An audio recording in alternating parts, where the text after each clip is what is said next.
जी बिस्मिल्लाहिर्रहमानिर्रहीम। अस्सलाम वालेकुम नाज़रीन, मैं हूं डॉक्टर नुमान अली और आपकी खिदमत में एक नए सेशन के साथ हाज़िर हूं।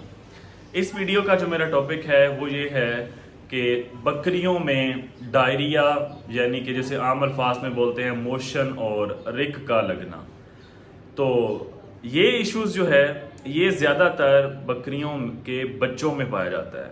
वो बच्चे जो सर्दियों में पैदा होते हैं उनमें ये इशू देखा गया है। अब सर्दियों में जिन बच्चों को दूध ज़्यादा पिला दिया जाता है या दूध लेट पिलाया जाता है या दूध ठंडा पिलाया जाता है तो ये इश्यूज़ आ सकते हैं। उसके अलावा बकरियों में अगर बकरियों को गली सड़ी खुराक खिलाई है, ऐसी खुराक जिसमें फंगस, एलजी, फफूंदी वगैरह लगी हुई है, तो उससे भी डायरिया लग सकता है। अगर उन्हें गंदा पानी पिलाया गया है तो उस वजह से भी डायरिया लग सकता है। अगर ज़्यादा दाने वगैरह, ज़्यादा खुराक, चारा खिला दिया गया है और पहले वो अफारा होगा, बाद में वो डायरिया भी लग सकता है। इसी तरह और भी वजूहात हैं, जिस तरह आपने ठंडा दूध पिला दिया छोटे बच्चों को तो ये वजह भी बन सकती है। आपने सडन चेंज कर दी खुराक में, कभी भी फ़ौरन तब्दीली नहीं करनी, इस वजह से भी डायरिया लग सकता है। अब सवाल ये पैदा होता है कि खुराक चेंज अगर करनी पड़ जाए तो क्या करें। तो उसका तरीकाकार ये है कि आपने जो पुरानी खुराक आप चला रहे हैं उसका तकरीबन आपने एक दिन 80% देना है और नई खुराक को आपने 20% आपने खिलाना है। उसके बाद अगले दिन नई खुराक का 30% और पुरानी खुराक का 70%, फिर अगले दिन नई खुराक का 40%, पुरानी खुराक का 60%। इसी तरह नई खुराक की प्रपोर्शन बढ़ाता जाना है और जो पुरानी खुराक है उसको कम करते जाना है। तो इस तरह डायरिया वगैरह के इश्यूज़ नहीं आएंगे।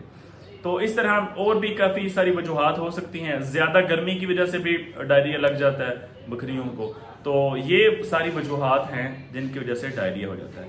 अब जो मेन और असल मुद्दा है वो ये है, अच्छा इसमें पीपीआर बीमारी है उसकी वजह से भी डायरिया लगता है, जैसे आम अल्फाज में काटा डिजीज़ कहते हैं, जिसमें बकरियों के मुंह के ऊपर और हैवाने पे छाले वगैरह निकल आते हैं और उसमें साथ डायरिया भी लगता है। अब डायरिया की वजूहात तो बहुत सारी होती हैं। अब इसका ट्रीटमेंट क्या करना है? ट्रीटमेंट में सबसे पहले आपने ये करना है कि जब भी डायरिया लगेगा तो बच्चे में पानी की कमी की वजह से डेथ होगी। डायरिया की वजह से डेथ नहीं हो रही, जो डायरिया की वजह से पानी की कमी हो रही है जिस्म के अंदर, उसकी वजह से टेम्परेचर डाउन से डाउन होता जाएगा और उस वजह से हार्ट बीट जो है वो बढ़ती जाएगी और इस तरह जानवर की डेथ होगी।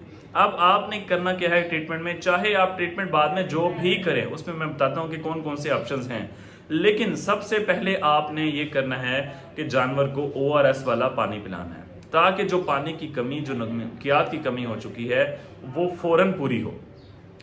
तो या तो आप ORS वाले जो साशे मिलते हैं वो पानी में मिक्स करके पिला दें। अगर आपके घर में ORS वाले साशे नहीं हैं तो आप यूँ करें कि 1 लीटर पानी के अंदर 2-3 चम्मच डाल लें आप चीनी के और 1 चम्मच आप डाल लें नमक का। तो ये बेस्ट ORS है घर में, तो ये आप जानवर को फ़ौरन पिला दें। ठीक हो गया। उसके बाद आप जानवर को फ्लूइड थेरापी भी कर सकते हैं।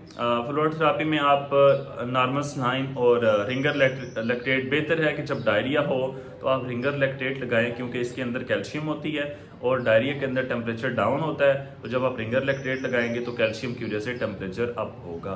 तो सबसे पहला काम आपने करना है फ्लूइड को मेंटेन करना, ताकि डिहाइड्रेशन ना हो, पानी की कमी ना हो। अब आपने पानी की कमी पूरी कर ली।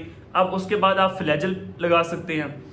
फ्लैजल में आप जितने किलोग्राम का आपका बकरा या बकरी है, फॉर एग्जांपल अगर आपका बकरा 40 किलोग्राम का है तो आप 40 ml फ्लैजल लगा दें।